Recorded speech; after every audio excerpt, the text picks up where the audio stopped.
Bab 391. Bawa kembali Ning Fan. Itu benar. Sue Sengbei juga berdiri dan mengobarkan api, jelas Dr. Liu lah yang menyelamatkan Nona Su dengan pil tonik agung leluhur, tapi kau, Ning Fan, berani-beraninya mencuri pujian itu. Dasar bajingan tak tahu malu. Melihat semua orang mendukungnya, Dr. Liu juga menjadi lebih berani, tidak percaya sejenak pun bahwa Ning Fan dapat menyelamatkannya hanya dengan memegang tangan Su Yurong. Tuan Su, Nyonya Dong, jika kalian terus membiarkan penipu ini bicara omong kosong di sini, maka saya harus pergi dulu, dan tolong kembalikan pil tonik agung leluhur saya dengan harga diskon. Dr. Liu menunjukkan ketidaksenangannya, dan hendak pergi. Dong Xiangyu segera melangkah maju untuk menghentikan Dr. Liu. Sambil menenangkannya, ia memelototi Ning Fan dan membentak, Ning Fan, keluarlah dari keluarga Su sekarang juga dan berhentilah mencoba mencuri nama baik Dr. Liu. Kami tidak menerimamu di sini. Bu! Aku benar-benar berpikir Ning Fan lah yang membangunkanku. Jangan usir Ning Fan. Kalau ibu mengusir seseorang, usir aku juga, kata Su Yurong mendesak. Sebagai pasien, dialah yang paling jelas mengenai kondisinya. Sebelumnya, apapun yang dicoba oleh Dr. Liu dan yang lainnya, tidak ada respons, dan pil tonik hebat malah semakin menggelikan. Baru saat Ning Fan mendekat, dia merasakan arus hangat mengalir dari telapak tangannya. Setelah itu, seolah-olah kehidupan baru muncul dari kayu yang layu. Perasaan ini, tak seorang pun yang lebih tahu selain dia. Dong Xiangyu kehilangan kesabarannya dan memerintahkan Su Qingfeng dan Sue Sengbei untuk menghentikan Su Yurong.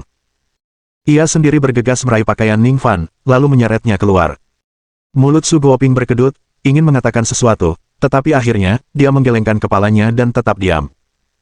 Awalnya, dengan kekuatan Ning Fan, bagaimana mungkin Dong Xiangyu menyeretnya? Tetapi karena Dong Xiangyu adalah ibu Su Yurong, Ning Fan tidak melawan dan membiarkan Dong Xiangyu menyeretnya keluar dari villa keluarga Su. Dr. Liu, saya sudah membawa Ning Fan pergi. Tolong, Anda harus menstabilkan kondisi putri saya, pinta Dong Xiangyu kepada Dr. Liu setelah membawa Ning Fan pergi. Su Qingfeng dan Sue Sengbei mencibir tanpa henti, ingin Ning Fan segera pergi. Setelah itu, Dr. Liu terus berpura-pura dan merawat Su Yurong, sambil membanggakan bahwa ia dapat menstabilkan kondisinya dan menyembuhkannya sepenuhnya. Namun tiba-tiba, kondisi Su Yurong memburuk lagi. Apa yang terjadi? Dr. Liu tercengang. Detak jantung dan tekanan darahnya normal, jadi bagaimana bisa turun lagi dalam sekejap mata? Saat Dr. Liu meraba-raba, meraih 2 pil tonik hebat lagi untuk diberikan kepada Su Yurong dengan harapan terjadi keajaiban, pil itu tidak mempan. Ini gawat. Nona Su tidak punya detak jantung, tiba-tiba seorang perawat berseru. Tepat setelah pulih seperti semula, Su Yurong menjadi pucat dan terjatuh di tempat tidur sekali lagi, napasnya terhenti serta detak jantungnya terhenti. Putriku. Dunia Dong Xiangyu menjadi gelap, hampir runtuh. Cepat. Bawa Ning Fan kembali. Su Guoping juga panik dan berteriak keras. Sebelum suaranya menghilang, Ning Fan menerobos pintu masuk lagi dan menyerbu masuk. Ternyata setelah diusir paksa oleh Dong Xiangyu, Ning Fan belum pergi jauh, merasakan aliran kekuatan hidupnya terhenti lagi, dia tahu bahwa Su Yurong dalam masalah. Ning Fan melangkah ke sisi Su Yurong, memegang tangannya sekali lagi, menghubungkan filial aura, dan kekuatan kehidupan terus mengalir ke dalam tubuhnya. Bip, bip, bip. Tak lama kemudian, mesin di samping tempat tidur berbunyi bip lagi, menandakan detak jantung dan pernapasan Su Yurong telah kembali normal. Semua orang tercengang. Mungkinkah, Ning Fan yang memegang tangan Su Yurong telah menghidupkannya kembali? Apakah aku baru saja tertidur? Su Yurong perlahan membuka matanya, kelemahannya mengaburkan batas antara kenyataan dan mimpi, hingga arus hangat menyegarkan jiwanya.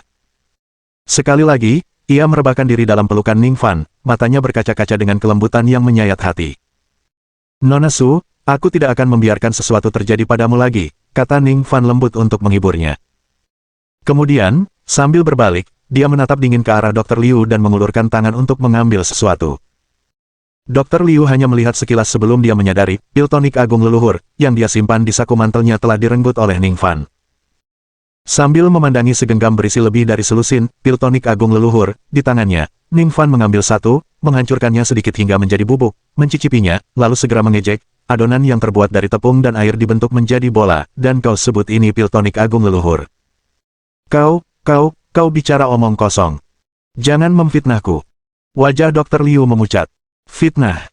Kalau begitu, ayo kita bawa pil tonik agung leluhurmu ke rumah sakit untuk dites, apa terbuat dari tepung atau bahan lain. Lagi pula, pil tonik agung leluhurmu terlalu murah untuk diberikan begitu saja, bukan? Tanya Ning Fan dingin. Rupanya, pil tonik agung leluhur itu tidak lebih dari sekadar bola adonan yang ditambahkan sejumlah vitamin. Dr. Liu hanya menggunakannya sebagai taktik putus asa untuk menipu uang. Pada saat ini, Su Guoping dan yang lainnya menatap Dr. Liu dengan curiga. Kamu ngomong sembarangan. Aku akan menuntutmu atas pencemaran nama baik. Saat terpapar, Dr. Liu langsung panik dan berbalik untuk lari. Bab 392. Bunga dengan akar terputus. Menipuku, Su Guoping. Dan kau pikir kau bisa kabur. Su Guoping akhirnya sadar kembali, mengeluarkan raungan amarah, dan segera memerintahkan pengawalnya untuk maju ke depan, memberikan pukulan telak kepada Dr. Liu, lalu melemparkannya keluar. Sementara itu, melihat raut wajah dan semangat Su Yurong membaik sekali lagi dengan jelas, Su Guoping dan Dong Xiangyu pun menyadari bahwa, apapun alasannya, tampaknya putri mereka benar-benar perlu bersama Ning Fan agar tetap hidup. Ning Fan, kamu boleh membawa Yurong berobat, tapi kamu harus melindunginya dengan baik, kata Su Guoping dengan suara berat. Kalau terjadi apa-apa pada putriku, keluarga Su tak segan-segan menghabiskan seluruh harta kami untuk membuatmu membayar. Sekalipun keluarga Su tak bisa menghadapimu, keluarga ibuku, keluarga Dong, juga tak akan membiarkanmu lolos. Dong Xiangyu juga berkata dengan enggan. Tuan Su, Nyonya Dong, tenanglah. Aku, Ning Fan, bersumpah akan melindungi Nona Su dan memastikan dia sembuh. Ning Fan berkata dengan sungguh-sungguh. Di sampingnya, Su Qingfeng dan Su Sengbei, meski dalam hati merasa kesal, tidak dapat berbuat apa-apa untuk menghentikannya, melihat Su Guoping dan Dong Xiangyu setuju. Sebelum Ning Fan dan Su Yurong berangkat, mereka mengunjungi kamar Su Qingcheng yang sedang tidur. Qingcheng, aku mau pergi sama Ning Fan sebentar. Kamu baik-baik saja dan tidurlah di sini, mungkin saat kita pulang nanti, kamu sudah bangun. Setelah itu, kita bertiga bisa bersama lagi. Su Yurong dengan lembut memegang tangan Su Qingcheng, menatap wajahnya yang tertidur dengan perasaan campur aduk antara enggan dan khawatir. Meski Su Yurong sendiri bisa saja berada di ambang kematian kapan saja, dia bahkan lebih mengkhawatirkan Su Qingcheng. Nona Su sedang kritis dan bisa kehilangan nyawanya kapan saja, jadi aku harus membawanya keluar untuk berobat. Tapi jangan khawatir, aku juga akan mencari cara untuk menyadarkanmu. Aku pasti akan menyelamatkanmu. Ini salahku kau berakhir seperti ini, jadi begitu kau bangun, kau bisa membalas dendam padaku apapun yang kau mau. Ning Fan juga menatap Su Qingcheng dan berkata dengan nada serius. Dia selalu merasa bersalah yang besar terhadap Su Qingcheng.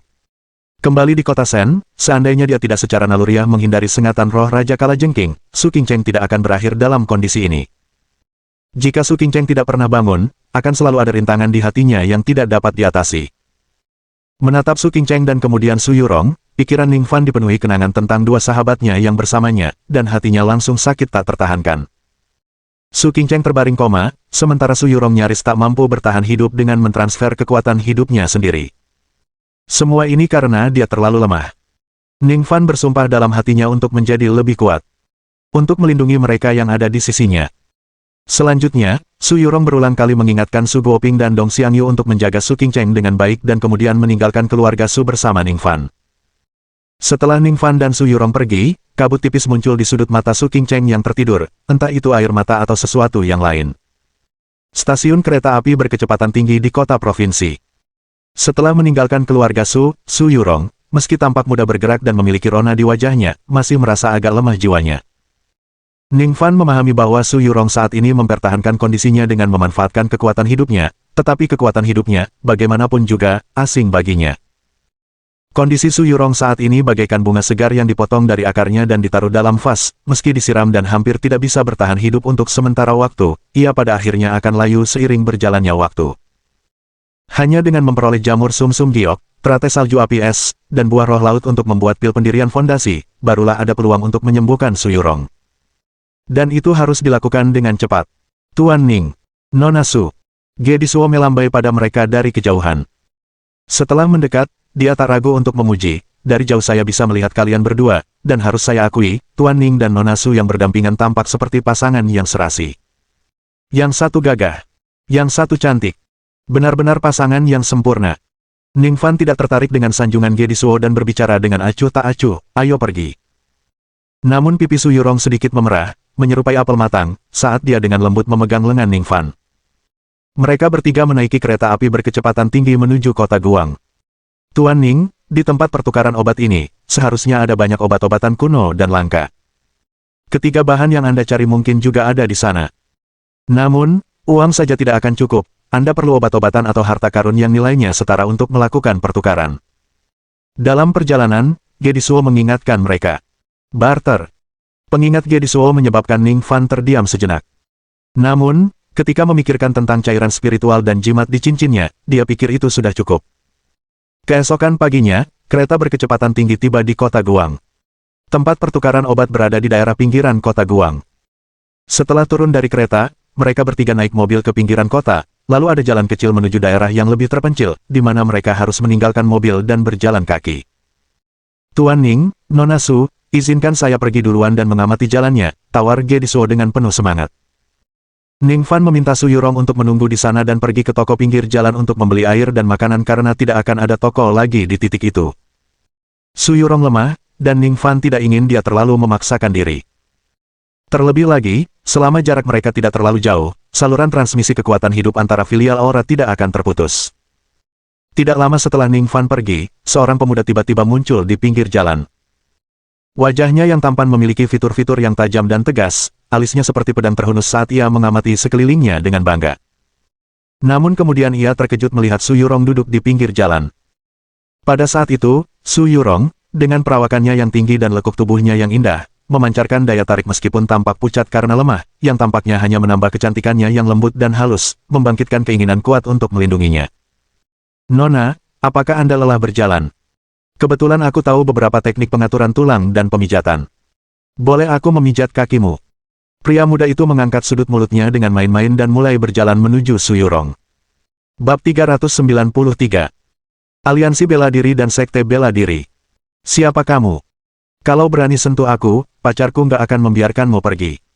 Wajah Su Yurong berubah dingin saat dia menegur dengan marah. Meski lemah, aura seorang putri dari keluarga terpandang tak terbantahkan saat menghadapi bajingan seperti itu. Namun, hal ini malah semakin menarik perhatian pemuda itu. Si cantik, kamu punya pacar. Jangan bohong.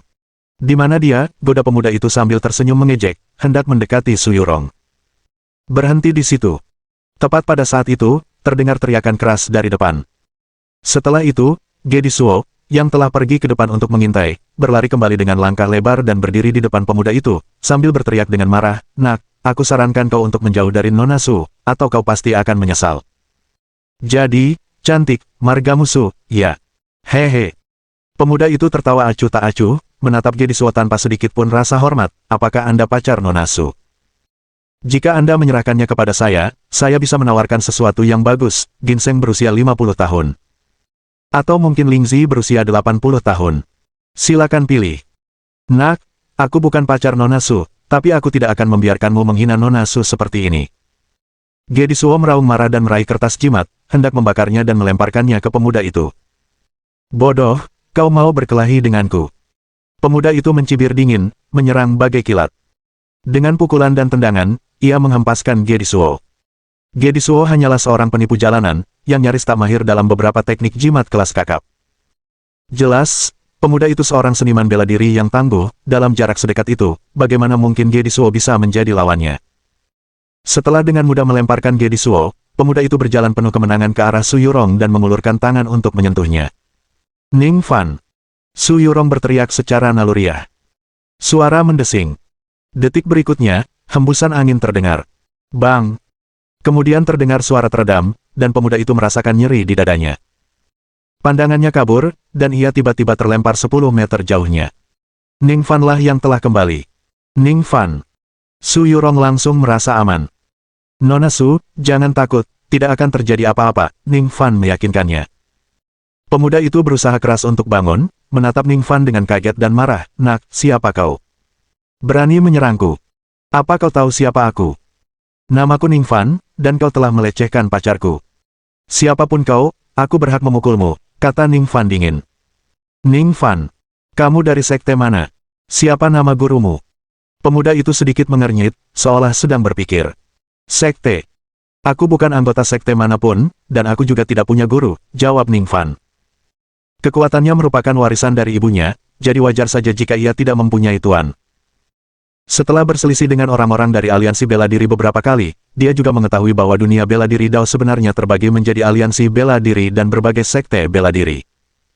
Aliansi bela diri lebih bersifat duniawi, aliansi yang terdiri dari seniman bela diri yang berbaur dalam masyarakat sekuler dan memiliki sifat semi-resmi.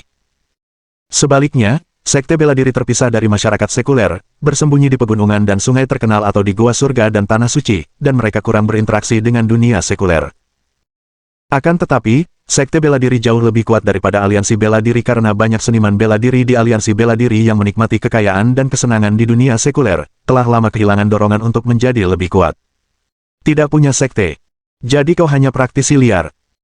Tapi kau memang punya kekuatan yang luar biasa, kata pemuda itu, sedikit lega setelah mendengar Ning Fan mengatakan ia tidak punya sekte atau guru. Sambil menahan rasa sakit yang menusuk di dadanya, ia melangkah maju lagi, dengan angkuh berkata, "Dengar, bocah bermarga Ning, namaku Yuan Wugang, dan aku murid utama Gerbang Baji. Aku jatuh cinta pada Nona Su yang cantik ini pada pandangan pertama. Jika kau pergi dan tidak mengganggu hubungan baik antara Nona Su dan aku, maka aku mungkin akan mempertimbangkan untuk memperkenalkanmu pada Gerbang Baji sebagai murid, bagaimana? Kalau kau berlutut dan minta maaf sekarang juga, lalu pergi, aku mungkin juga akan mempertimbangkan untuk mengampunimu. Kalau tidak, mau itu Gerbang Baji, Gerbang Jiji, atau Gerbang Siji, aku akan memastikan kalian semua berakhir sebagai gerbang anjing mati," kata Ning Fan dingin. "Nak, menghina Gerbang Baji. Kau cari mati." Yuan Wugang meraung dengan murka, menghentakkan kakinya ke tanah, dan menyerbu ke arah Ning Fan sambil meraung, "Saksikan keterampilan pamungkas Baji Get, Baji Collapse." Dia masih mengira bahwa Ning Fan hanya memiliki kekuatan kasar, dan penerbangannya di udara sebelumnya hanya karena dia lengah. Orang bodoh. Ning Fan berkata dengan dingin saat kekuatan spiritual mengalir dalam tubuhnya, dan dia melayangkan pukulan untuk menghadapi serangan itu. Bang! Terdengar suara teredam, dan Yuan Wugang terlempar kembali dengan kecepatan yang bahkan lebih cepat dari sebelumnya. Ia menabrak beberapa pohon besar, yang seharusnya bisa dipeluk oleh dua orang, sebelum akhirnya menghantam batang pohon kuno yang lebih besar lagi. Kamu, siapakah kamu sebenarnya?" Yuan Wugang berjuang untuk bangkit, sambil memuntahkan darah, jelas terluka parah. Kali ini, dia tidak akan dengan bodohnya berpikir bahwa Ning Fan hanya memiliki kekuatan kasar. Sebagai murid utama Baji Get, kekuatannya sendiri luar biasa. Bahkan gurunya, seorang tetua Gerbang Baji, tidak dapat melukainya sejauh ini dengan satu pukulan. Mungkinkah kekuatan anak ini lebih besar dari gurunya? "Sudah kubilang, namaku Ning Fan," kata Ning Fan acuh tak acuh. "Baiklah, bukit-bukit hijau takkan berubah, air hijau akan mengalir selamanya, aku akan mengingatmu, aku pamit." Yuan Wugang berkata dengan tegas, berniat untuk pergi. "Aku juga bilang, kau harus berlutut dan meminta maaf sebelum aku membiarkanmu pergi. Kalau tidak, aku tidak akan membiarkanmu pergi begitu saja," kata Ning Fan dengan acuh tak acuh sekali lagi. "Aku, Yuan Wugang, murid utama Gerbang Baji. Kau ingin aku berlutut dan meminta maaf padamu? Dalam mimpimu." Wajah Yuan Wugang memucat, tetapi dia masih meraung menantang. Bang! Detik berikutnya, Ning Fan menggerakkan kakinya dan menendang kerikil di tanah ke arah kepala Yuan Wugang dengan kecepatan kilat. Wus! Kerikil itu menggores kulit kepala Yuan Wugang, mencukur bersih rambut di tengah kepalanya. Jagoan! Lalu ia menembus pohon tua di belakangnya, cukup lebar untuk dipeluk oleh 3 atau 4 orang, dan terbang menuju kejauhan. Celepuk! Yuan Wugang yang ketakutan hingga wajahnya pucat pasi, lututnya lemas dan berlutut. Kumohon ampuni nyawaku. Kakak, Tuan Besar, aku salah, aku gagal mengenali pria hebat, seharusnya aku tak bersikap kasar pada pacarmu, kumohon maafkan aku, kumohon ampuni aku." Yuan Wugang berbalik, menatap pohon kuno yang tertusuk kerikil, menyentuh kulit kepalanya yang botak, dan langsung merasakan ketakutan yang luar biasa, meratap dengan campuran air mata dan ketakutan yang gemetar.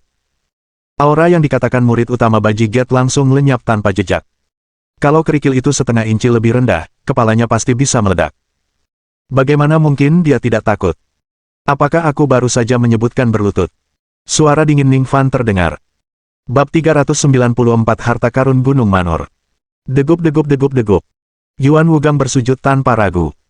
"Aku tidak sengaja, Kak Ning, Tuan Ning, aku benar-benar tahu aku salah. Kalau aku berani melihat pacarmu lagi, kau bisa membutakan mataku. Kumohon, lepaskan aku."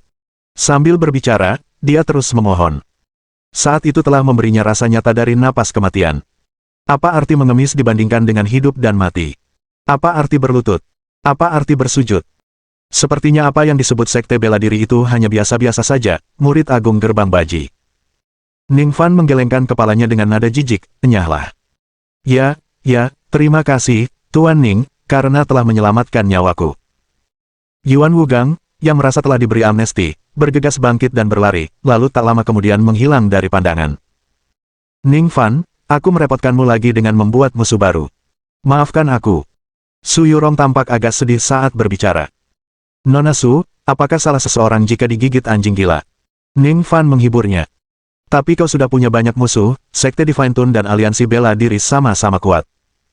Sekarang, kalau kau juga bermusuhan dengan Sekte Bela Diri ini, aku benar-benar khawatir padamu. Su Yurong menggelengkan kepalanya. Nona Su, hanya yang lemah yang takut pada musuhnya. Yang kuat ditakuti oleh musuhnya. Nona Su, aku akan kuat, percayalah padaku, tegas Ning Fan. Untuk sesaat, Su Yurong menatap wajah Ning Fan yang penuh tekad dan percaya diri, sedikit linglung. Sejak pertama kali dia bertemu Ning Fan hingga sekarang, dia telah berubah drastis.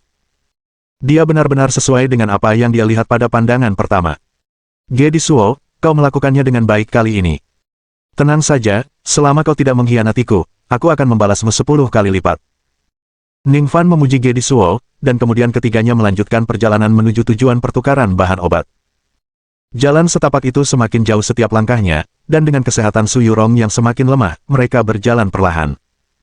Butuh waktu 1 jam penuh sebelum akhirnya mencapai tujuan. Ini adalah rumah besar yang dibangun di alam liar. Rumah besar itu tampak kuno, tampaknya berusia lebih dari 100 tahun, dengan gerbang besar yang megah. Kata-kata, Treasure Mountain Manor, tertulis di gerbang. Saat ini cukup banyak orang yang masuk melalui gerbang.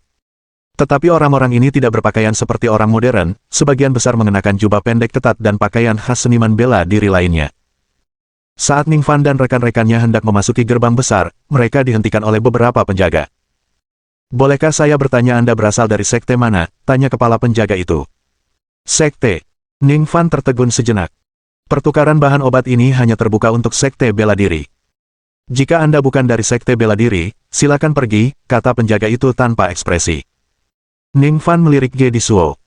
Rasa malu tampak di wajah Ge Disuo. Dia hanya menerima kabar bahwa ada pertukaran bahan obat di sini, dia tidak tahu bahwa itu hanya dilakukan oleh mereka yang berasal dari sekte bela diri.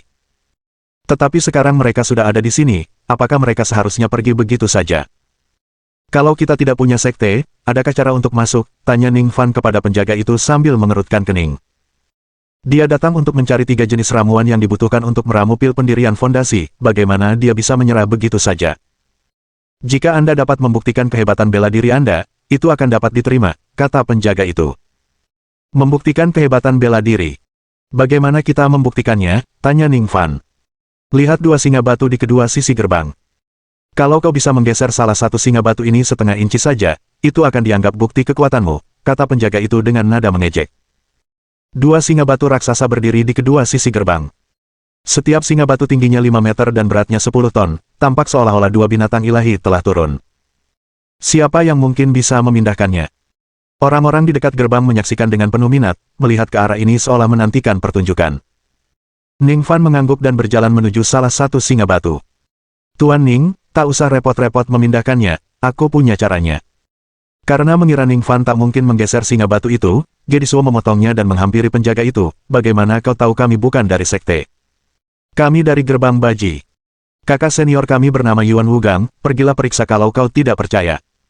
Dari gerbang Baji. Penjaga itu mengerutkan kening dan mengeluarkan sebuah daftar. Ia membolak-baliknya dan memang melihat informasi yang terdaftar untuk anggota gerbang Baji. Murid Agung Baji Gate memang bernama Yuan Wugang. Jadi kalian bertiga dari gerbang Baji.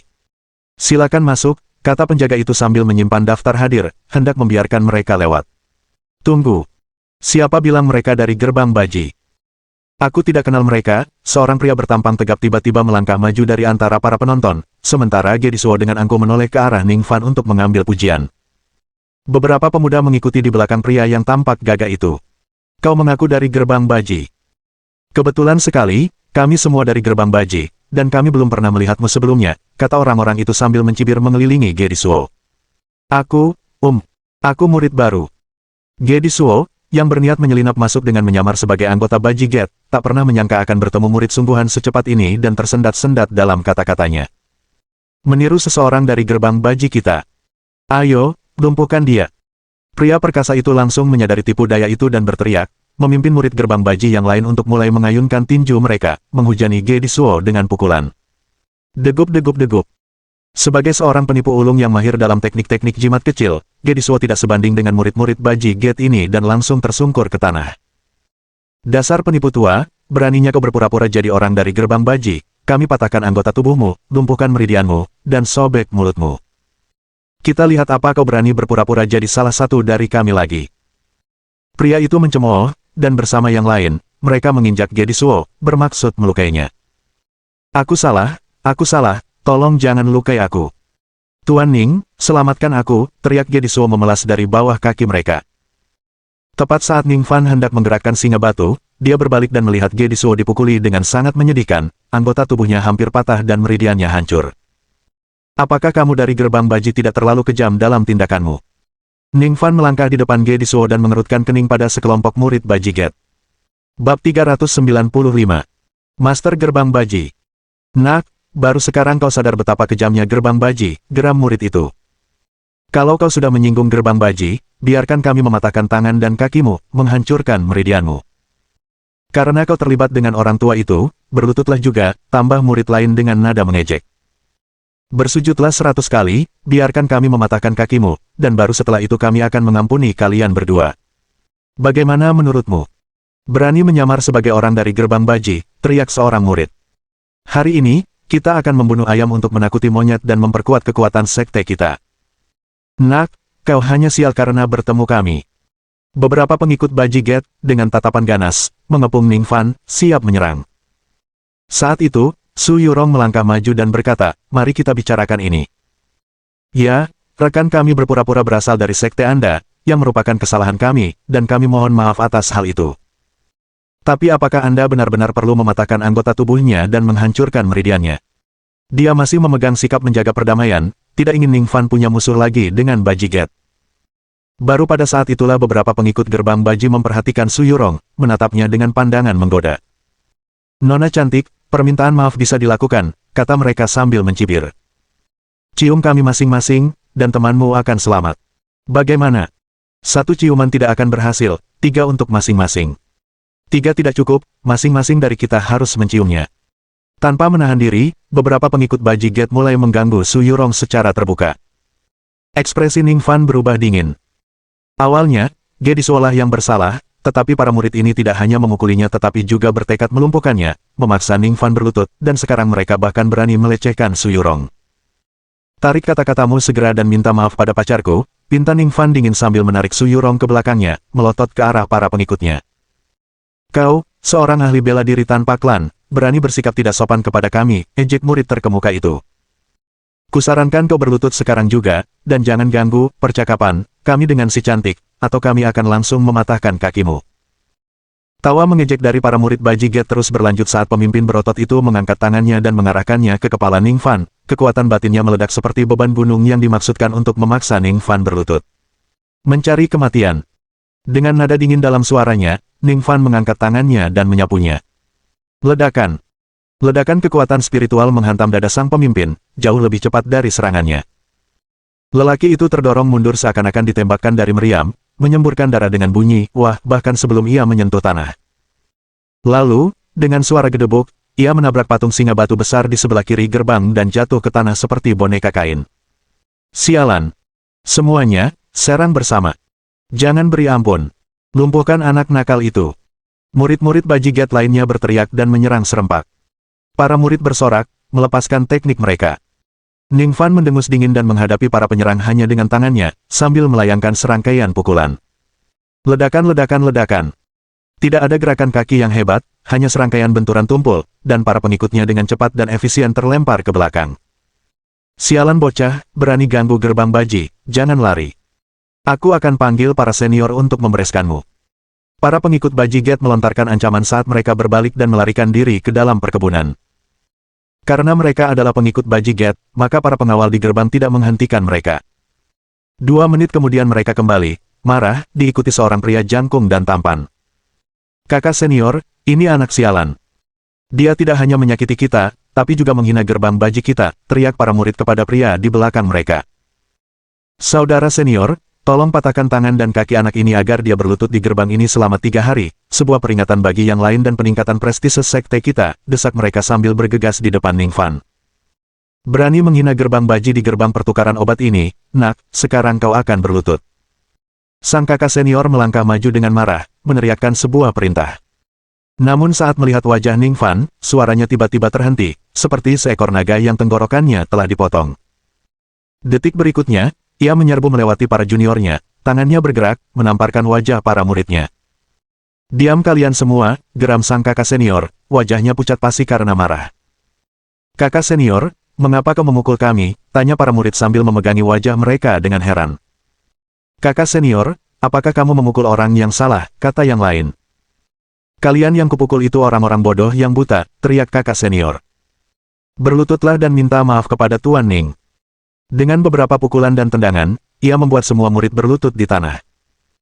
Dia kemudian dengan hati-hati mendekati Ning Fan, dengan senyum di wajahnya namun ketakutan di hatinya, memohon, Tuan Ning, maafkan saya, saudara-saudara saya buta dan telah menyinggung Anda, tolong jangan marah. Oh, ternyata kamu. Murid terbaik Baji Get, Yuan Wugang. Ning Fan menatap kakak senior itu dan berkata sambil tersenyum sinis. Bab 396. Memindahkan singa batu, bagian 1. Ahli yang dibawa oleh beberapa murid dari gerbang baji tidak lain adalah Yuan Wugang, yang pernah menerima pelajaran dari Ning Fan sebelumnya. Tadi, bukannya kalian ngomongin soal mematahkan anggota tubuhku dan temanku, juga melumpuhkan meridian kami. Dan juga, apa kalian gak mau ganggu pacarku? Apa begini sih cara orang-orang baji Get bertindak? Ning Fan berkata dengan dingin. Kakak Ning, maafkan aku, sungguh maafkan aku, mereka, sama sepertiku, gagal mengenali sosok yang hebat. Sebagai orang setinggi dirimu, tolong jangan merendahkan diri ke level mereka, kami sungguh minta maaf. Apa kau tidak mau berlutut dan minta maaf pada kakak Ning sekarang juga? Dasar sampah. Yuan Wugang terus meminta maaf dan dengan paksa membuat beberapa murid gerbang baji berlutut di hadapan Ning Fan. Dia secara pribadi telah mengalami kehebatan Ning Fan dan benar-benar takut kalau Ning Fan akan benar-benar melumpuhkan adik-adiknya. Jika itu yang terjadi, bagaimana dia bisa menjelaskannya kepada sektenya saat kembali? Awalnya, orang-orang dari gerbang baji semuanya dibatasi untuk berkultivasi di dalam sekte. Untuk acara pertukaran bahan obat ini, gerbang baji membiarkan Yuan Wugang, kakak tertua, mengajak beberapa adik kelas untuk menimba pengalaman. Itu juga merupakan kesempatan langka bagi mereka untuk berpetualang keluar. Namun, begitu mereka keluar, mereka semua terhanyut oleh kepentingan mereka sendiri. Mereka tidak hanya menindas pria dan wanita, tetapi juga menjadi bernafsu saat melihat wanita cantik. Dari Yuan Wugang, sang kakak tertua, hingga semua adik-adiknya, mereka semua berperilaku serupa. Bukan aku yang harus minta maaf dan menebus kesalahan, ujar Ning Fan acuh tak acuh. Ya, beberapa murid Baji Get mengangguk berulang kali, lalu berlutut di tanah dan menggerakkan lutut mereka, meminta maaf kepada Su Yurong. Maaf, Nona, kami salah. Seharusnya kami tidak bersikap tidak sopan kepada Anda. Nona, mohon ampuni kami. Karena kasihan, Su Yurong berkata, pergilah saja. Di masa depan, jangan sekejam itu kepada orang lain dan jangan melecehkan wanita lain lagi. Ya. Kelompok itu mengangguk penuh semangat bagaikan ayam yang sedang mematuk, lalu, dipimpin oleh Yuan Wugang, mereka berlari ke dalam rumah besar itu seolah-olah hendak melarikan diri. Setelah orang-orang gerbang baji pergi, Gedisuo sekali lagi menghampiri para penjaga dan berkata dengan penuh kemenangan, kalian baru saja melihat kekuatan temanku. Para murid gerbang baji bahkan sampai berlutut dan memohon kepada kami. Bukankah itu membuktikan kekuatan bela diri kami? Sekarang, izinkan kami masuk. Maaf, itu tidak membuktikan kehebatan bela diri. Siapa tahu kau sudah merencanakan semua ini dengan orang-orang gerbang baji. Para penjaga masih menggelengkan kepala. Baiklah, kalau begitu kami akan melakukannya sesuai aturanmu. Ning Fan, tidak ingin bertengkar dengan para penjaga, berjalan lagi menuju singa batu raksasa di sisi kanan gerbang. Di gerbang, orang-orang yang datang untuk bertukar bahan obat, baru saja menyaksikan keributan itu, hendak bubar ketika mereka menyadari Ning Fan bermaksud memindahkan singa batu besar itu. Kerumunan itu berhenti lagi dan berbalik menatap Ning Fan. Terus terang saja, Baji Get sudah lama mengalami kemunduran dan dianggap sebagai salah satu sekte bela diri yang lemah. Yuan Wugang dan yang lainnya hanyalah murid muda. Oleh karena itu, meskipun Ning Fan baru saja mendisiplinkan mereka, itu tidak membuktikan betapa hebatnya Ning Fan. Namun kedua singa batu raksasa itu telah berdiri di pintu masuk rumah besar ini selama puluhan tahun, dan tak seorang pun pernah berhasil menggesernya sedikit pun. Selanjutnya, Ning Fan berjalan mendekati singa batu raksasa di sebelah kanan, berjongkok sedikit, menyalurkan kekuatan spiritual ke tangannya, dan memeluk singa batu raksasa itu. Singa batu besar itu tingginya 5 meter, dan panjang serta lebarnya 2 hingga 3 meter, membuat Ning Fan tampak tidak berarti di sampingnya. Hari ini aku benar-benar melihat apa arti sebenarnya dari menggigit lebih dari yang bisa dikunyah, dan lalat capung mengguncang pohon. Cek, apa anak ini di sini cuma mau ketawa? Singa batu ini besar banget, sampai nggak ada tempat buat diangkat, dan beratnya 10 ton. Mana mungkin dia bisa memindahkannya?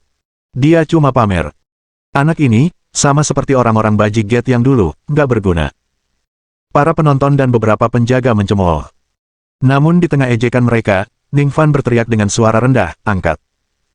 Lalu, di hadapan para penonton yang tercengang, Ning Fan benar-benar mulai mengangkat singa batu raksasa itu dari tanah dengan kedua tangannya.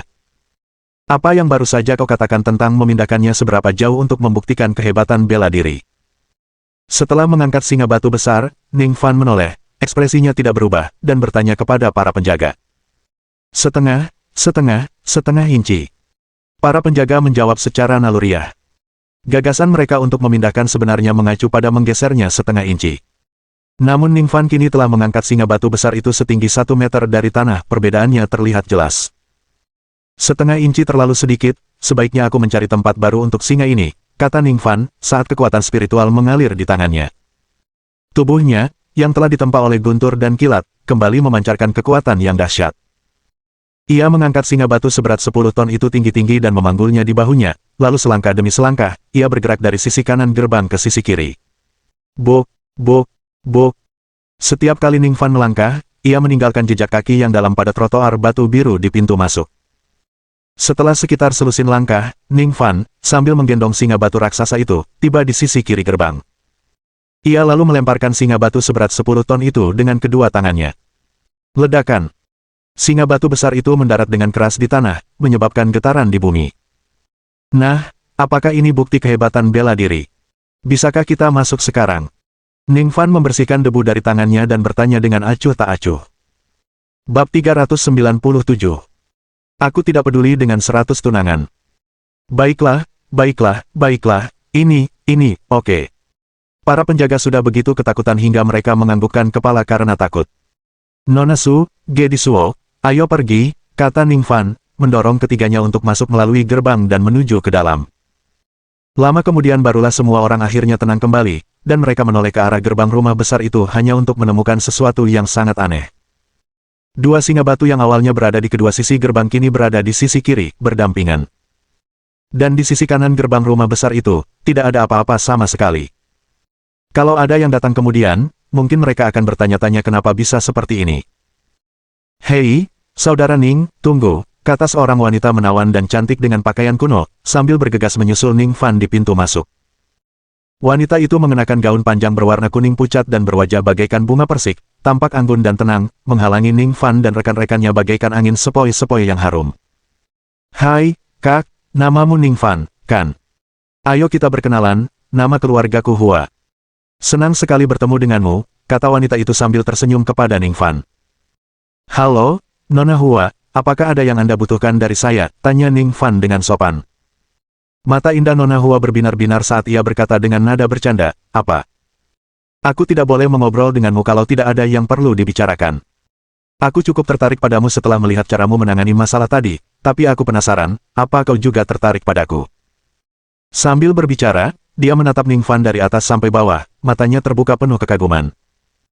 Nona Hua ini memiliki kecantikan yang langka dalam hal penampilan, pesona, dan bentuk tubuh, dengan daya pikat yang dimiliki wanita zaman dahulu dan seringkali tidak dimiliki wanita modern, sehingga menambah pesonanya. Terlebih lagi, karena beberapa alasan, dia secara alami memancarkan aroma samar yang membuat siapapun yang mendekat tanpa sadar mabuk. Pria biasa mungkin sudah jatuh hati padanya sekarang. Tapi Ning Fan menggelengkan kepalanya tanpa ragu, maaf, tapi aku tidak tertarik padamu. Ning Fan hanya punya Su Yurong di hatinya, bagaimana mungkin dia bisa terlibat dengan Nona Hua ini? Nona Hua, kalau tidak ada urusan lain, kita masih ada urusan dan harus pergi, tambahnya. Setelah selesai, Ning Fan memegang tangan Su Yurong dan bersiap untuk pergi. Nona Hua mengerutkan kening, menghalangi jalan Ning Fan, melirik Su Yurong, dan berkata kepada Ning Fan, "Kakak Ning, apakah karena wanita ini kau tidak tertarik padaku? Kalau begitu, jika aku membunuh wanita ini, kau seharusnya tertarik padaku, kan?" Nona Hua berbicara dengan ringan, tetapi tidak terdengar seperti sedang bercanda. Sepertinya dia benar-benar akan membunuh Su Yurong demi Ning Fan jika dia mengangguk setuju. "Nona Hua, apakah Anda tertarik pada pacar saya?" "Sayang sekali pacar saya sepertinya tidak membalas perasaan Anda," sela Su Yurong, berusaha tetap tenang meskipun tidak suka konfrontasi. Wajah Ning Fan semakin dingin saat ia berkata dengan dingin, "Nona Hua, jika kau terus bersikap tidak sopan kepada pacarku, aku akan menganggapnya sebagai provokasi. Kalau begitu, aku tidak akan berbelas kasih hanya karena kau seorang wanita."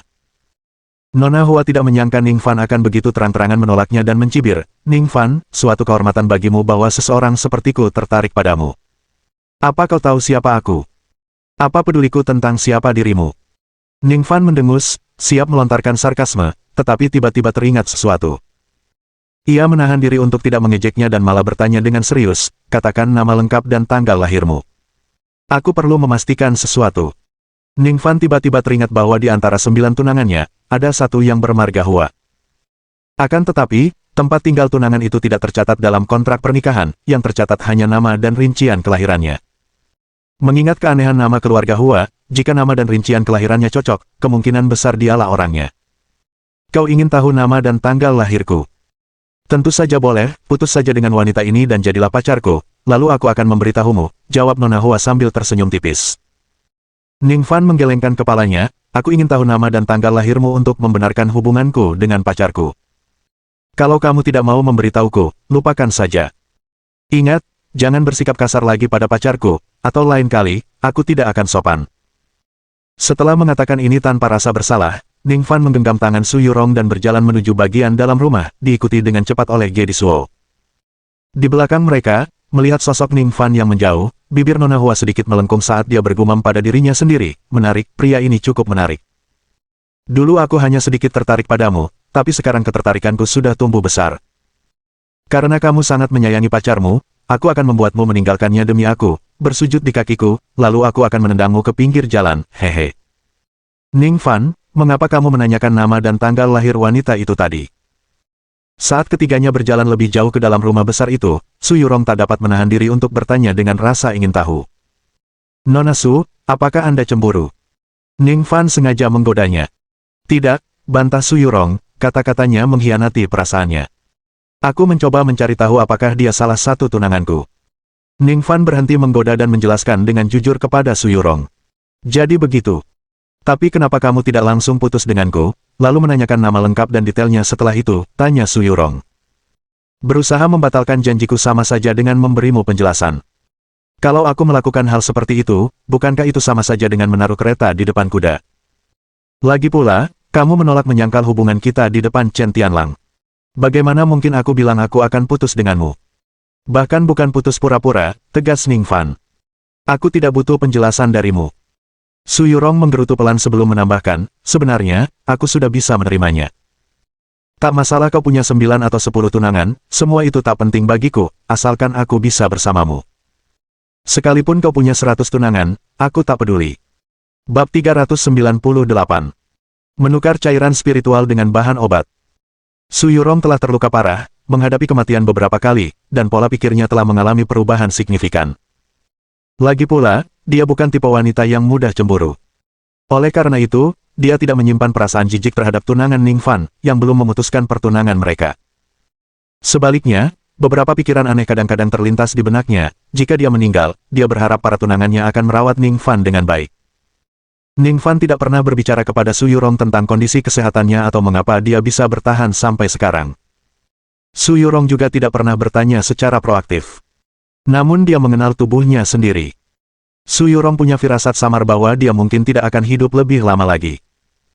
Tentu saja, dia tidak tahu bahwa satu-satunya hal yang membuatnya tetap hidup adalah kekuatan hidup yang ditularkan dari Ning Fan.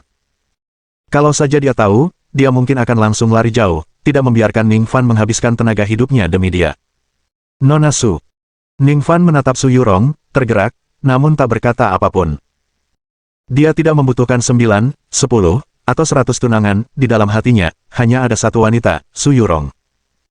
Ning Fan bersumpah dalam hati bahwa begitu dia menemukan 3 bahan obat itu dan membuat pil pembentukan fondasi untuk menyembuhkan tubuh Su Yurong, dia pasti akan memutuskan pertunangan dengan semua tunangannya.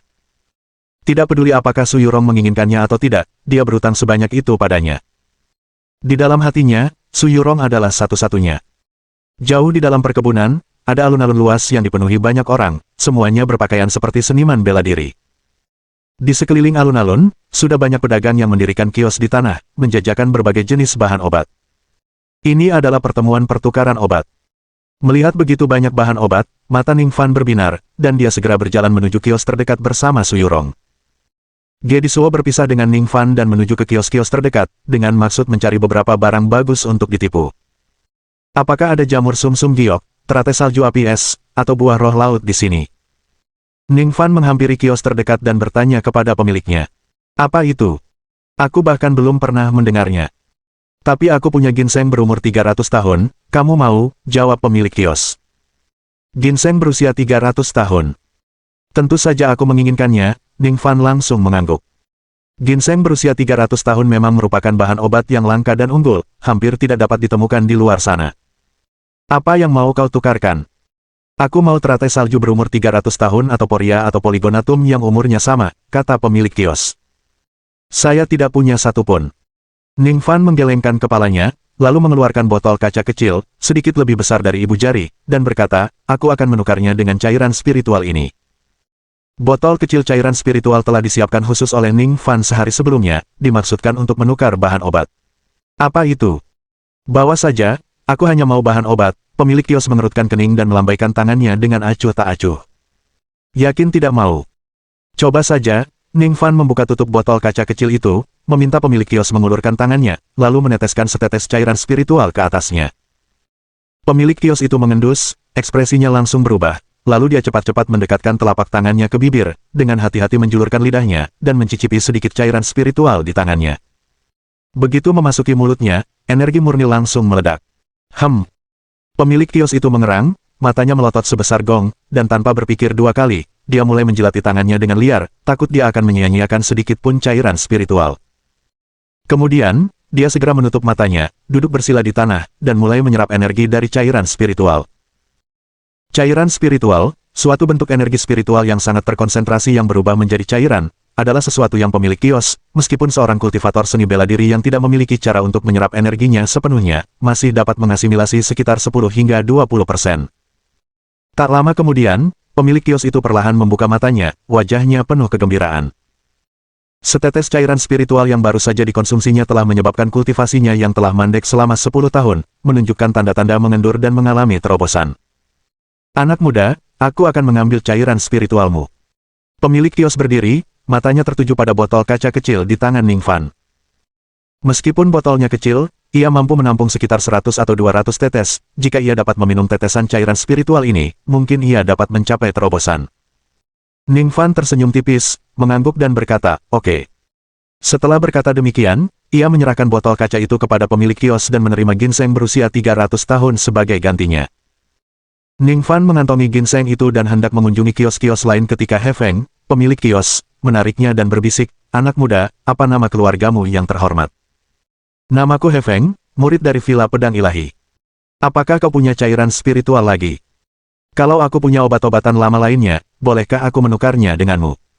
Nama saya Ning Fan, dan saya punya banyak cairan spiritual.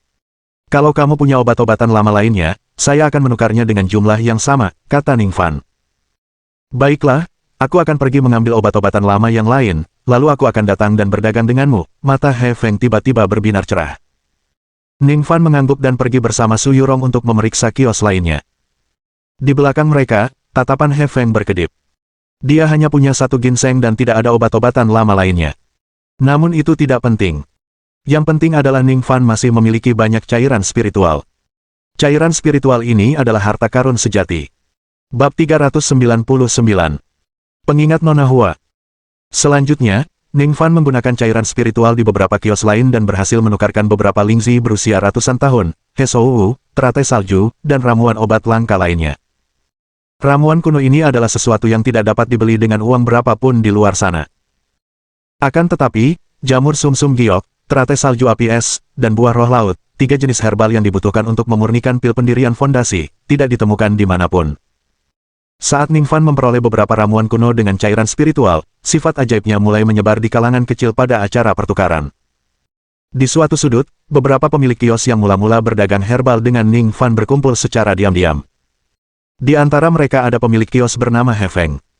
Anak ini sepertinya punya banyak cairan spiritual. Dengan domba gemuk seperti itu di hadapan kita, apa kau benar-benar ingin menyerah? Aku tak pernah bilang akan menyerah. Aku hanya mencoba setetes cairan spiritual, dan aku hampir berhasil. Jika aku bisa mendapatkan beberapa botol lagi untuk digunakan selama kultivasi tertutup, aku mungkin akan maju pesat dan bahkan naik 3 tingkat, lalu kembali dan menikahi putri pemimpin sekte. Tapi kita sudah menjual semua tanaman herbal kita kepada anak itu. Jika kita tidak punya tanaman obat tua yang tersisa, siapa bilang kita tidak bisa merampoknya? Hehe, ini domba gemuk yang jatuh dari langit. Kalau surga memberi kita hadiah dan kita menolaknya, kita pasti akan menanggung akibatnya. Setelah diskusi yang menegangkan, mereka berempat berbalik dan berjalan keluar meninggalkan perkebunan, sementara He Feng melangkah ke belakang Ningfan dan menepuk pundaknya. Adik Ning, itu kamu. Ada apa? Apa kamu mendapatkan ramuan kuno lainnya? Ningfan berbalik dan bertanya. Begini, saya punya beberapa teman yang masih menyimpan beberapa herba tua, semuanya berusia 4 atau 500 tahun. Tapi mereka tidak mau berdagang di sini karena keramaian dan mata-mata. Mereka takut ada yang serakah, lagi pula, lebih baik tidak memamerkan kekayaan. He Feng berbisik. Di mana mereka ingin melakukan perdagangan? Tanya Ningfan. Di hutan kecil di luar kompleks perumahan. Aku akan menunggumu di gerbang perumahan. Kalau kau mau berdagang, datanglah padaku. Setelah mengatakan itu, He Feng berjalan keluar. Ningfan berkeliling alun-alun sebentar, tetapi tidak melihat siapapun yang memajang jamur sumsum giok, teratai salju api es, atau buah roh laut. Ia pun memutuskan untuk mengajak Su Yurong dan memeriksanya. Mereka baru saja berjalan 2 langkah ketika wanita muda bergaun kuning, Nona Hua, menghalangi jalan mereka. Nona Hua, apakah Anda membutuhkan sesuatu dariku? Ningfan mengerutkan kening dan berkata, Adik Ning, kalau kamu mau berubah pikiran sekarang, tinggalkan pacarmu itu dan ikut aku. Aku akan memberimu informasi yang bisa menyelamatkan hidupmu. Kalau tidak, kamu akan mati. Bibir Nona Hua melengkung membentuk senyum jenaka, tetapi kata-katanya sama sekali tidak lucu. Saya tidak tertarik dengan informasi Anda, silakan minggir, kata Ningfan terus terang. Bagaimana dia bisa bersikap baik padanya sementara Nona Hua secara terang-terangan memintanya untuk mencampakkan Su Yurong. Terkejut dengan tanggapan Ningfan yang tidak sopan, Nona Hua menghentakkan kakinya dan berkata sambil tertawa dingin, Ningfan, kalau kau tidak mendengarkan informasiku, kau pasti akan mati. Apa kau benar-benar rela mengorbankan nyawamu demi wanita ini?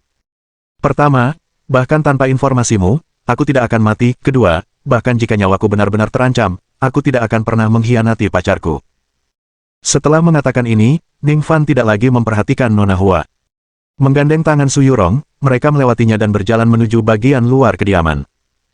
Ningfan, apa maksud Nona Hua barusan? Apakah dia memperingatkanmu tentang bahaya? Setelah melewati Nona Hua, Su Yurong membisikkan sebuah pengingat kepada Ningfan. Tidak perlu diingatkan, aku sudah tahu He Feng mencurigakan, kata Ningfan dengan tenang. Ah, jadi kamu tahu dia sedang merencanakan sesuatu, dan kamu masih pergi, seru Su Yurong terkejut. Tak masalah. Di hadapan kekuatan absolut, siasat dan tipu daya tak berguna. Daripada membiarkan penjahat seperti dia bersembunyi di balik bayang-bayang, aku lebih suka menghadapinya langsung dan menyelesaikan masalahnya, Ningfan meyakinkannya. Melihat Ningfan yang penuh percaya diri, Su Yurong pun ikut merasa lega. Matanya berbinar, dan tiba-tiba ia berkata, ya bagaimanapun juga, kau tetap harus berterima kasih kepada Nona Hua, lagi pula, dia memang datang dengan niat baik untuk memperingatkanmu. Mengingat dia memintaku meninggalkanmu, aku tidak mungkin berterima kasih padanya, Ningfan menggelengkan kepalanya. Entah kau berterima kasih padanya atau tidak, aku berterima kasih padanya. Lagi pula, dia sudah memperingatkanmu, desak Su Yurong, menggelengkan kepala, senyum tersungging di matanya. Ningfan, kau mengabaikan kehormatan yang diberikan kepadamu, lebih baik kau mati saja. Apa kau benar-benar berpikir hanya karena aku tertarik padamu, kau bisa bersikap angkuh di depanku? Saat aku melihatmu sekarat nanti, aku penasaran apa kau akan terus bersikap sombong seperti itu. Pada saat itu, aku ingin kau mencampakkan pacarmu dengan kata-katamu sendiri, lalu berlutut di hadapanku dan memohon pertolonganku. Setelah Ningfan dan Su Yurong berjalan agak jauh, wajah cantik Nona Hua berubah dingin. Ia bergumam sendiri sejenak, ragu-ragu, tetapi akhirnya menghentakkan kaki dan berjalan menuju pintu keluar rumah. Tidak butuh waktu lama bagi Ning Fan dan Su Yurong untuk mencapai pintu masuk utama perkebunan tempat mereka bertemu dengan He Feng. He Feng membawa mereka menyusuri jalan setapak yang terpencil selama beberapa saat hingga mereka tiba di sebuah hutan kecil. Kita seharusnya ada di sana, kan? Ning Fan yang memegang tangan Su Yurong berhenti dan tidak melangkah lebih jauh. Dengan inderanya yang jauh lebih unggul dari orang biasa, dia bisa mengetahui bahwa ada 4 atau 5 orang yang bersembunyi di sini. Dan pada orang-orang ini, ada niat membunuh. Hehe, kita sudah sampai. He Feng tersenyum tipis, berbalik menghadap Ning Fan, dan bertepuk tangan. Bab 400 Penyergapan 5 orang. 4 pria dengan ekspresi berbeda tiba-tiba muncul dari 4 arah berbeda, mengelilingi Ning Fan dan Su Yurong di tengah. Mereka semua sebelumnya telah berdagang bahan obat dengan Ning Fan. Adik Ning, izinkan aku memperkenalkan mereka kembali kepadamu, mereka adalah teman-temanku. Dan terakhir, ada aku, Villa Pedang Ilahi, pedang cepat He Feng. He Feng memasang ekspresi puas dan sinis di wajahnya, memandang Ning Fan seakan-akan dia adalah ikan mati di talenan. Ning Fan, hati-hati, bisik Su Yurong lembut sebagai peringatan. Ning Fan dengan lembut meremas tangan Su Yurong agar ia tidak khawatir, lalu menatap kelima pria itu dengan seringai dingin dan berkata dengan acuh tak acuh, bukankah kalian baru saja bertukar bahan obat denganku? Kurasa kalian tidak punya bahan lain, kan? Hahaha. Ning, dasar bodoh, jangan bilang kau benar-benar percaya aku ingin menukar bahan obat denganmu. He Feng tiba-tiba tertawa terbahak-bahak. Keempat orang lainnya juga melengkungkan bibir mereka ke atas, memperlihatkan senyum dingin yang mengejek. Karena kamu tidak punya bahan untuk diperdagangkan, maka aku akan pergi, kata Ning Fan acuh tak acuh. Pergi. Bisakah kamu pergi? Kau mau pergi? Hehe, tinggalkan semua cairan spiritualmu, dan mungkin kami akan mempertimbangkan untuk membiarkanmu pergi. Meninggalkan cairan spiritual saja tidak cukup, kamu juga harus meninggalkan resep pembuatan cairan spiritual. Dan si cantik kecil di sampingmu itu, dia juga harus tinggal, hehe. Keempat orang itu, termasuk He Feng, mencibir dingin, memperlakukan Ning Fan seperti domba yang akan disembelih. Kau mau merampok cairan spiritualku. Kau juga mau resep cairan spiritualku. Dan beraninya kau bicara tidak senonoh dengan pacarku. Ekspresi Ning Fan berubah dingin, itu mungkin akan merenggut nyawamu. Bocah bodoh, aku sudah menanyakanmu. Apa kau tidak terlalu kuat? Kau mengalahkan para sampah dari gerbang baji di gerbang perkebunan, kan? Kami tidak seperti sampah-sampah dari gerbang baji. Kalau kau tahu apa yang baik untukmu, berlututlah sekarang juga, serahkan cairan spiritual dan resepnya, lalu tinggalkan wanitamu, lalu pergilah. Kalau tidak, kami akan membunuhmu, mengambil cairan spiritualmu dari mayatmu, dan mempermainkan wanitamu. Keempatnya, tanpa malu-malu dan kejam, menyatakan. Cukup bicaranya, datanglah jika kau ingin mati. Ning Fan menarik Su Yurong dan mundur 2 langkah, menggunakan pohon besar untuk melindunginya. Siapapun yang membunuh bocah ini akan mendapat setengah dari cairan spiritual. Karena tidak sabar, He Feng berteriak keras, menghentakkan kakinya, dan melesat lurus ke arah Ning Fan. Dia tiba di depan Ning Fan dengan pedang panjang di tangan, menusukkannya ke dada Ning Fan. Sesuai dengan julukannya, pedang cepat He Feng, kecepatannya secepat kilat, tiba-tiba muncul di depan Ning Fan dengan puluhan bunga pedang bergetar di tangannya dalam sekejap. Bunga pedang ini, yang terbentuk akibat serangannya yang luar biasa cepat, tampak seperti ilusi, namun masing-masing bisa saja nyata. Puluhan bunga pedang mengerumuni Ning Fan dari segala arah. Haha, kemanapun kau mencoba menghindar, kau tidak bisa melarikan diri. He Feng mencibir dengan kejam, seolah-olah dia telah melihat Ning Fan ditusuk oleh pedangnya dan terbunuh. Dalam hatinya, dia sudah agak menyesal, berpikir dia seharusnya tidak memanggil yang lain, sehingga setelah membunuh Ning Fan, dia tidak harus berbagi keuntungan dengan mereka. Namun Ning Fan tidak bergerak sedikit pun untuk menghindar, hanya mengulurkan 2 jarinya tanpa ekspresi. Bodoh. Lihat aku mengiris tanganmu dulu, ejek He Feng. Namun sesaat kemudian, senyumnya membeku di wajahnya. 2 jari Ning Fan yang terulur tiba-tiba menjadi puluhan, bahkan ratusan jari. Lalu, setiap pasang jari menangkap 1 bunga pedang. Semua bunga pedang dan hantu jari lenyap dalam sekejap. Sialan. Kok bisa? Kok kecepatannya bisa lebih cepat dari kecepatanku? Bang! Kemudian, suara renyah terdengar, saat 2 jari Ning Fan, yang didukung oleh kekuatan spiritual, tiba-tiba mematahkan pedang panjang He Feng menjadi 2. Segera setelah itu, Ning Fan menjentikkan jarinya, dan separuh pedang patah itu melesat ke arah He Feng. Dalam keputusasaannya, He Feng berguling seperti keledai, nyaris menghindari titik-titik vital, tetapi pedang yang patah masih menembus dada kanannya, menyebabkan dia memuntahkan seteguk darah segar. Haha! He Feng, kau tidak sehebat itu, lihat aku. Begitu He Feng berguling ke samping, Kongtong Divine Fist Zhao Altian menyerbu ke depan Ning Fan, dan dari jarak 2 meter, dia melancarkan serangan telapak tangan ke udara, kekuatan batinnya yang luar biasa menyerbu ke arah Ning Fan bagaikan gelombang pasang. Ning Fan mendengus dingin dan menyerang dengan telapak tangan yang dipenuhi kekuatan spiritual, dengan mudah menembus kekuatan batin Zhao Altian yang datang dan mengirimnya terbang puluhan meter jauhnya. Hadapi pedang besar 5 cincinku. Teriakan dahsyat meletus dari sebelah kiri ketika pedang agung hitam kelima mengangkat pedang panjang yang panjangnya lebih dari 3 meter dan lebarnya setengah meter dengan kedua tangan, menebas secara diagonal ke arah Ning Fan, masing-masing dari 5 cincin tembaga pada pedang itu saling beradu dan menghasilkan suara yang mengerikan. Bagaimana pernak-pernik seperti itu bisa berpengaruh padaku? Ning Fan menanggapi dengan acuh tak acuh, mengumpulkan kekuatan spiritual di tangan kanannya dan meninju ke arah pedang yang datang. Ledakan. Sebuah ledakan keras terdengar. Ning Fan berdiri teguh dan tak tergerak, sementara Black Five terlempar mundur seperti bola meriam, menabrak beberapa pohon besar sebelum berhenti. Pedang panjangnya yang sepanjang 3 meter berputar di udara selama beberapa saat sebelum jatuh ke tanah, menancap miring. Dan pada bilah pisau yang dibuat dengan indah itu, ada lubang seukuran kepalan tangan. Mohon dukungan dari omom ante-ante sekalian, buat subscribe atau sharekan novel Mimin ke Facebook kalian, agar channel Mimin bisa terus berkembang. Dengan begitu, Mimin bisa lebih semangat untuk up novel seru lain ke depannya. Buat teman-teman yang sudah subscribe dan sharekan novel Mimin, Mimin ucapkan terima kasih sebanyak-banyaknya.